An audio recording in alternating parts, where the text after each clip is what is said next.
Fala, gente bonita. Bom dia para quem é de bom dia, boa tarde para quem é de boa tarde, boa noite para quem é de boa noite. Estamos de volta mais uma semana para continuar organizando o planejamento do nosso texto e aprendendo como elaborar cada uma das partes que compõem a nossa redação.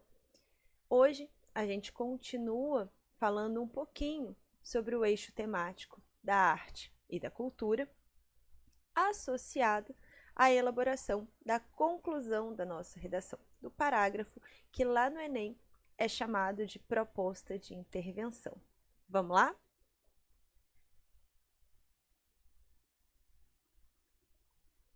Bom, volto primeiramente com essa imagem que estava na aula da semana passada, com uma série de referências artísticas e culturais para que você possa pensar dentro desse universo infinito que a arte proporciona, o que se encaixaria na sua redação. Se você gostaria de citar uma música, um filme, uma escultura, uma pintura, um movimento literário, uma obra literária, enfim, um artista específico. Então, deixo aqui uma infinidade de manifestações artísticas de diversos períodos, em diversos formatos, para que vocês pensem um pouquinho sobre arte e cultura como um conceito bastante amplo. Na semana passada, a gente definiu todos esses conceitos para que haja bagagem para a elaboração do texto. Vamos agora falar sobre a proposta de intervenção.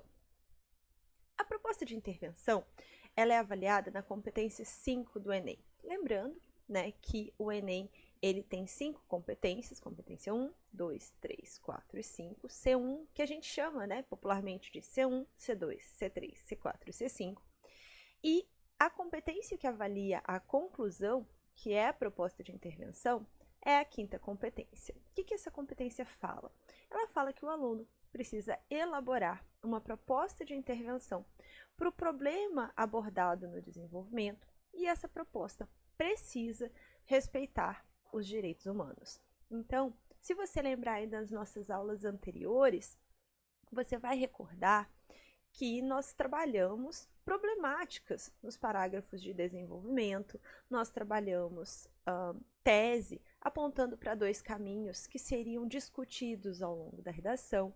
Então, a proposta de intervenção nada mais é que o fechamento de todo esse debate. Aqui, a gente vai propor uma medida que inicie um processo de alteração do quadro problemático sobre o qual nós debatemos, certo? Então, é a competência 5 que vai avaliar, e essa avaliação vale 200 pontos, e esses 200 pontos são contabilizados de 40 em 40. Então, a sua nota na competência 5, ela é avaliada de 40 em 40, e cada um desses elementos vale 40 pontos. A gente não vai entrar no mérito dos elementos agora, vamos falar um pouquinho de como é essa avaliação, depois a gente volta especificando cada um desses elementos e como eles devem ser utilizados na redação.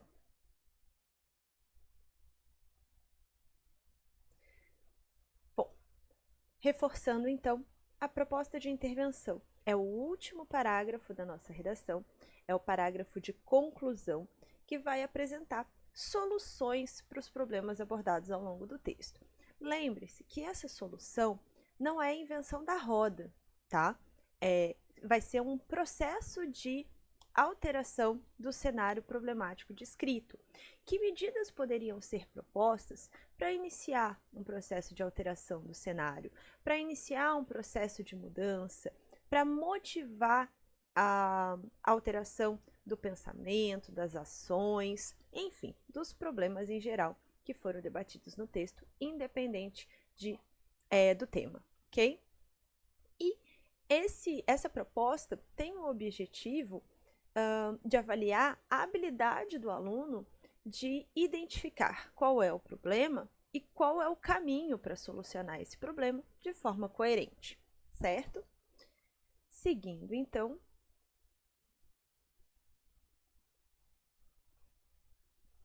como é a avaliação da nossa conclusão do nosso parágrafo de intervenção. Eu já falei para vocês que a nota ela é dada de 40 em 40. Então, cada elemento, eu disse também que nós temos 5 elementos, cada elemento vale 40 pontos. Então, caso você não dê nenhuma solução, você faça uma conclusão, por exemplo, com outras técnicas, uma conclusão por síntese, por exemplo, a sua competência 5, ela vai receber nota 0. Por quê? Porque não teve nenhum elemento válido para ser avaliado.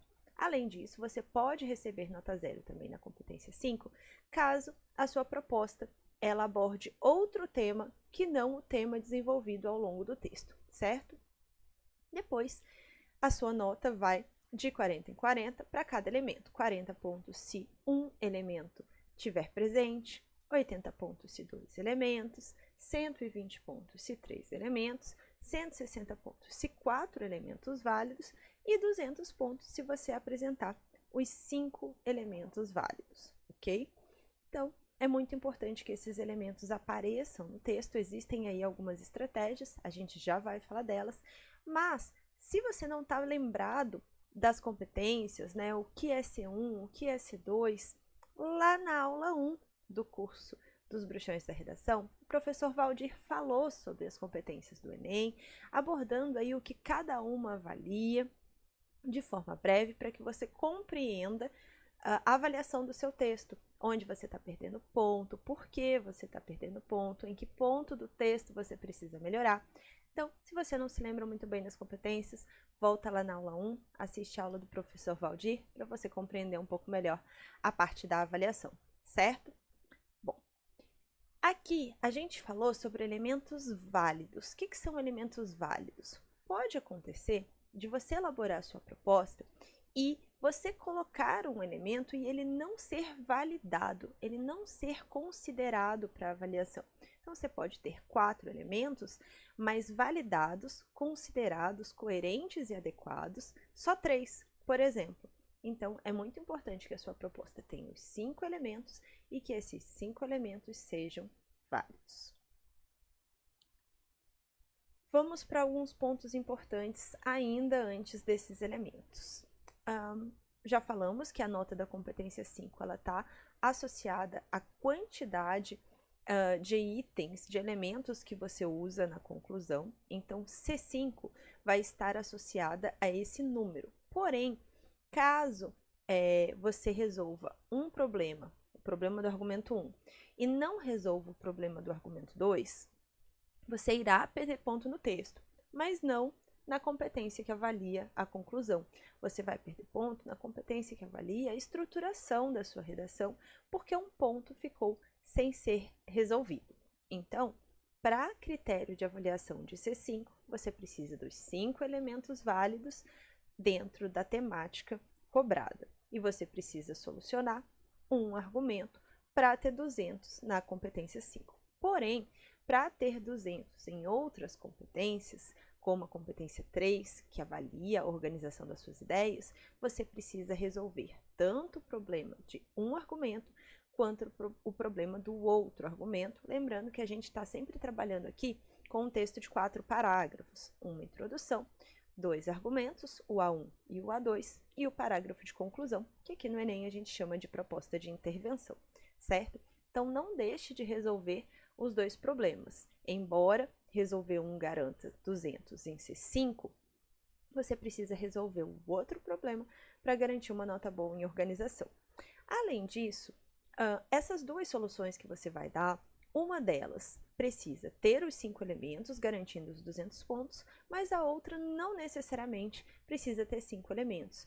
A outra solução que você vai dar, ela vai servir basicamente para que você não perca ponto na organização de ideias. Então, ela pode apresentar menos elementos. A proposta que tiver mais elementos é a proposta que vai ser avaliada. Então, se você apresentar uma com 3 e uma com 2, a proposta que vai ser avaliada é a proposta que tem 3 elementos, certo? Mas se eu fiz uma proposta com 3 e uma proposta com 2, eu tenho 5 elementos na conclusão. Sim, mas uma proposta não complementa a outra, certo? Você precisa de uma proposta que tenha 5 elementos relacionados a ela e outra proposta que tenha 5 elementos, ou quantos você quiser, caso você já tenha uma de 5, relacionados a ela. Uma proposta não é complementar a outra. Então, se você fizer uma com agente e ação, a outra com meio e finalidade não vai completar o sentido dessa primeira, ok? Bom, os elementos não se complementam, será considerada a avaliação com mais elementos, já falamos. Duplicar um elemento não faz com que sua nota aumente, então se você citar 5 agentes, apenas um vai ser considerado, porque você precisa de um representante de cada elemento, ok? Então, mesmo que você duplique, ele não vai ser contabilizado 2 vezes. É claro que em algumas situações apresentar 2 agentes ou apresentar 2 detalhamentos é interessante para a construção do sentido, mas não necessariamente isso serve para ampliação da sua nota em C5.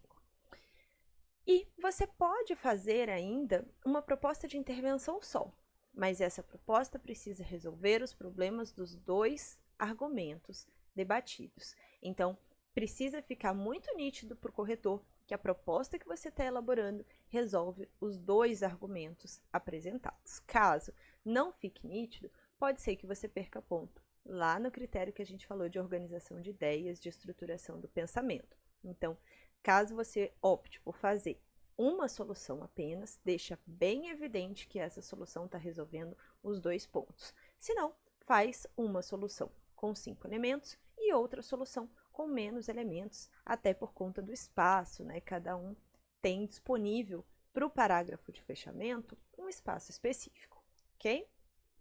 Seguindo, então, quais são os tais dos 5 elementos da proposta de intervenção?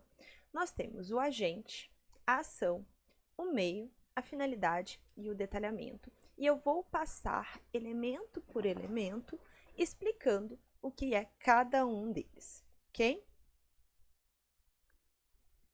O primeiro é o agente, e o agente consiste naquele que vai resolver o problema, quem vai iniciar o processo de mudança, quem vai executar, que vai colocar a medida sugerida em prática, certo? Esse agente, posteriormente, em outra aula, a gente vai trazer de forma mais detalhada quem pode ser agente da sua solução, quais são as ações possíveis, enfim, a gente vai aprofundar um pouquinho a proposta de intervenção, mas inicialmente aqui o agente é aquele que coloca a medida em prática.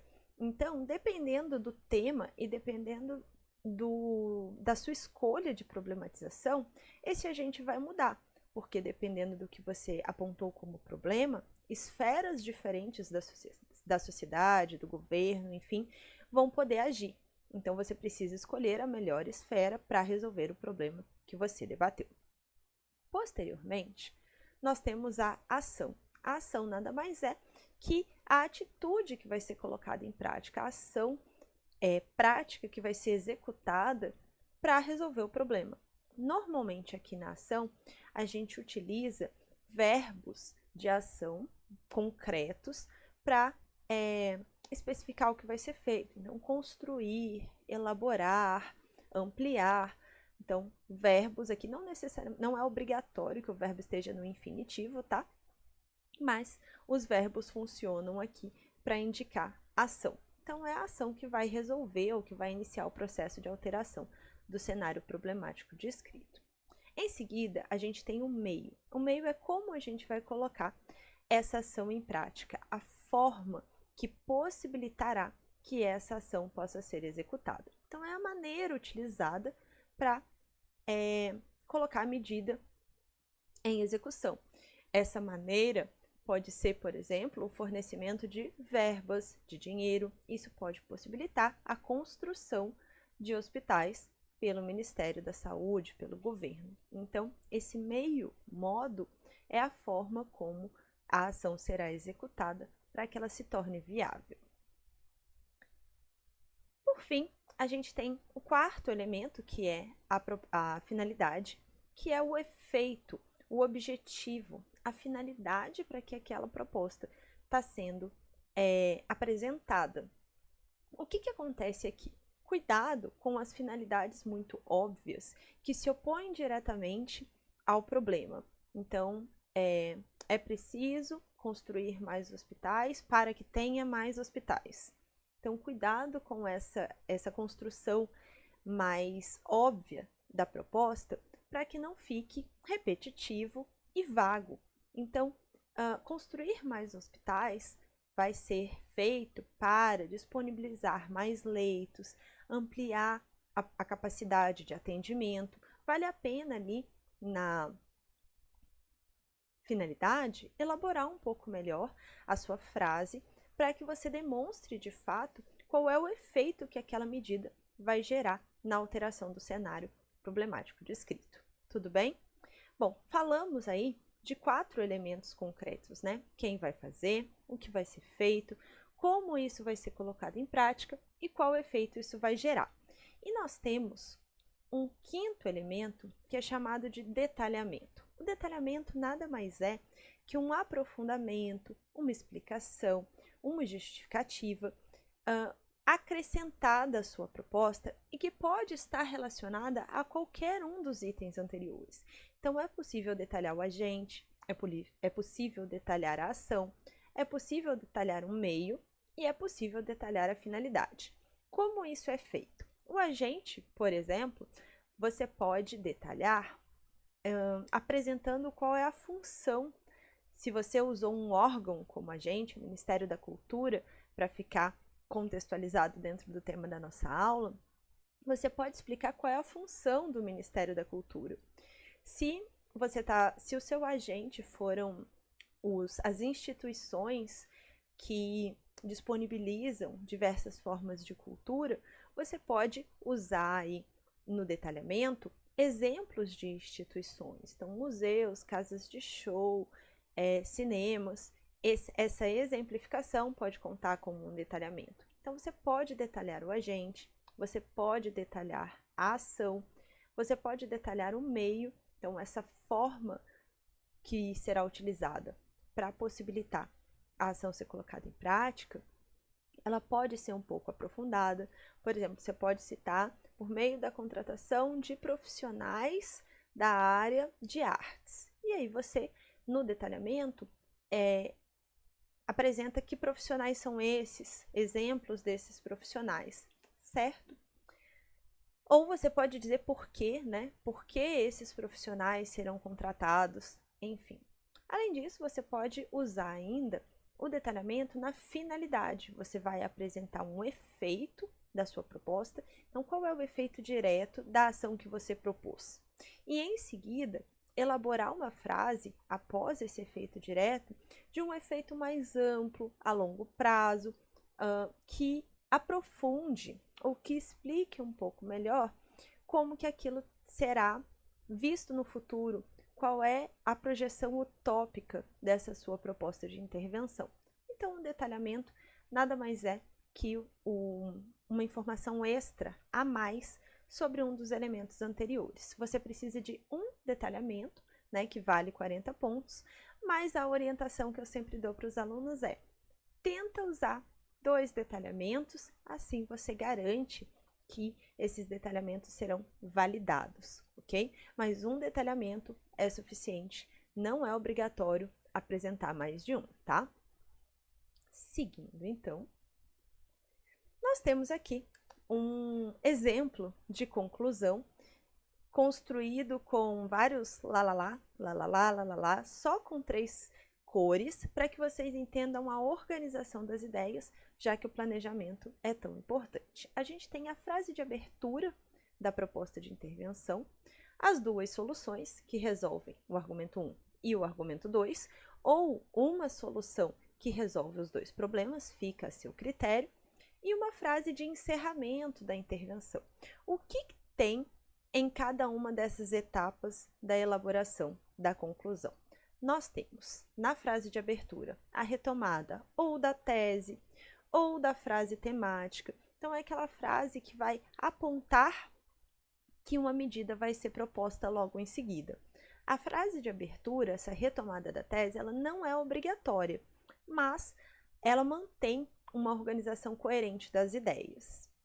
Depois vem as duas soluções com os elementos, preferencialmente 5 elementos nas duas, para a gente deixar a nossa redação equilibrada, mas já falamos que uma proposta precisa ter 5 e a outra pode ter quantos elementos você quiser.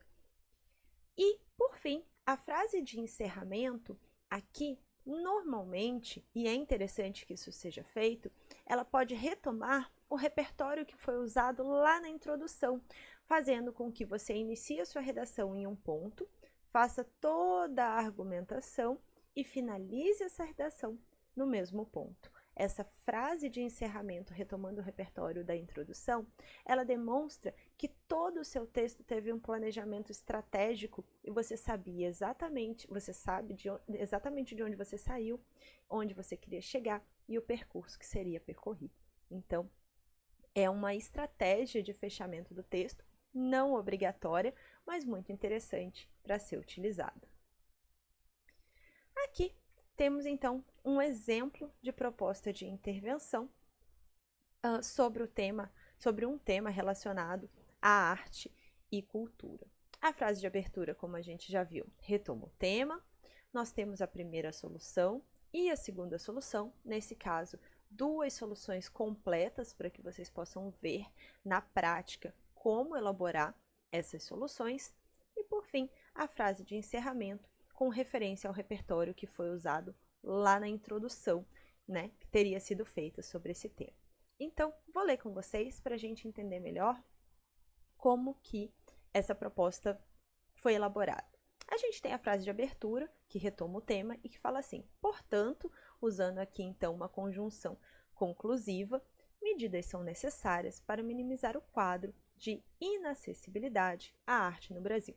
Então, o tema aqui foi a falta de acesso à arte. Havia uma proposta em que estava se discutindo a falta de acesso à arte por determinadas pessoas ou grupos sociais.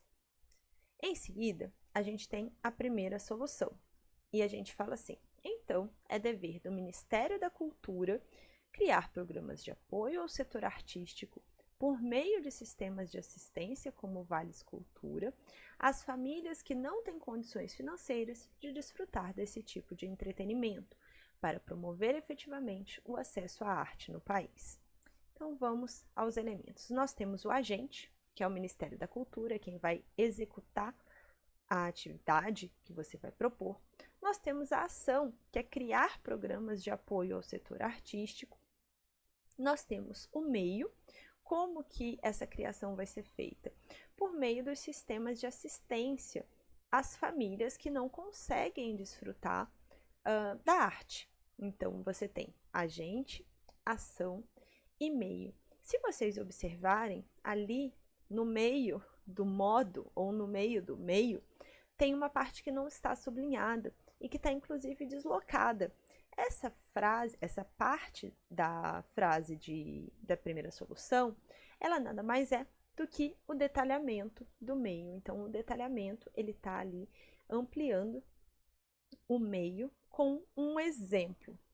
E, por fim, a gente tem a finalidade. Qual é o efeito da proposta que está sendo apresentada? Promover efetivamente o acesso à arte no país. Em seguida, a gente tem a segunda proposta. Então, o primeiro argumento foi debatido sobre a falta de dinheiro para desfrutar da arte e da cultura. Se vocês se lembrarem, a gente falou semana passada sobre alguns repertórios socioculturais e um deles foi a Semana de Arte Moderna. A Semana de Arte Moderna gostaria que o Brasil tivesse uma arte, uma cultura mais popularizada, mais acessível, tanto na compreensão quanto no acesso financeiro, para a população em geral. Então, a gente poderia ter usado no argumento como repertório a Semana de Arte Moderna para falar sobre esse acesso financeiro e até a parte de compreensão em relação à cultura. E aqui seria a nossa proposta: como ampliar o acesso para quem não tem dinheiro à arte. A segunda solução, ela fala assim: além disso, cabe às escolas a divulgação de produtos culturais através de projetos de incentivo à arte, como exibições cinematográficas, excursões para museus e palestras com profissionais da área, a fim de popularizar o conhecimento desses bens. Então, o argumento 2 do texto poderia usar a indústria cultural do Adorno e Horkheimer, falando que existe uma arte, uma cultura de massa que é distribuída com o objetivo apenas de lucrar, mas que outras formas de arte não são acessíveis e nem popularizadas. Consequentemente, há um desconhecimento sobre essas outras manifestações. E a nossa solução aqui seria que as escolas apresentassem essa diversidade de arte para que todos conhecessem todos os tipos. Então, nós temos o agente, que são as escolas, e os elementos seguintes: a divulgação de produtos culturais, que é a ação, como que essa ação vai ser colocada em prática, através de projetos de incentivo à arte. E aí, o que terá nesse projeto? Nesse projeto terá exibição cinematográfica, por exemplo. Aqui eu quis colocar 3 exemplos para que ficasse mais denso e ficasse bem evidente o detalhamento, mas poderia ser um exemplo só. Então, eu citei as exibições de cinema, as excursões para museus e as palestras com profissionais da área de arte, mas de diversas manifestações distintas. E qual é o efeito? Para que essa proposta está sendo apresentada? Para popularizar o conhecimento, não necessariamente para popularizar a arte, mas para popularizar o conhecimento sobre os bens culturais que fazem parte da arte, os produtos culturais diversos, e não só aqueles de massa com o objetivo de lucrar. Por fim, tem a frase de fechamento, que inicia com um conectivo, né? Assim, futuramente, os brasileiros poderão desfrutar de forma igualitária do direito constitucional de acesso à arte e à cultura. Muito provavelmente, lá na introdução desse texto, a Constituição e o direito de acessar, desfrutar da arte foi abordado. Então, aqui a gente fecha citando a Constituição e o direito de acesso à arte, que foi abordado lá na introdução, certo? Bom, ficamos então com 2 soluções bem divididas, com 5 elementos, frase de abertura e frase de fechamento, mostrando aí que a proposta de intervenção, ela não precisa ser extremamente complexa. É possível apresentar soluções acessíveis e simples, porém que resolvam os problemas, que tenham coerência com os argumentos que foram propostos, certo? Bom, espero que vocês tenham gostado da aula. Se vocês gostaram, deixem um comentário. Se tiverem dúvidas, deixem comentários. Sigam e acompanhem o canal do professor Rafael Reis. Assistam às aulas anteriores e na próxima semana o professor Valdir volta com mais repertório sociocultural para vocês. Até a próxima!